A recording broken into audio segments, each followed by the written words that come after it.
Ito guys, napakasarap ito. Magluluto tayo ng langka. So ito po yung pangsahog natin, palapa, and then bulad. So kailangan natin hugasan yan. And then pagkatapos nung naluto na din ang ating langka, so prito po natin ang ating pangsahog na bulad.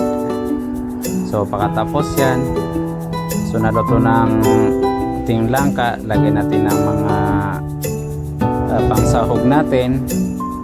So kailangan kayo nang bahala dyan kung anong ilalagay nyo. Ayan yung palapa na pangsahog namin dyan.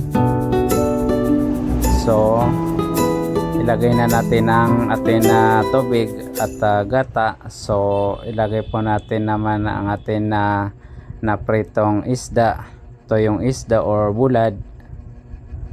So ayun na mga idol, lagyan natin ng pang decolor niya, no? So hindi ko alam na anong pangalan niya, kalimutan ko.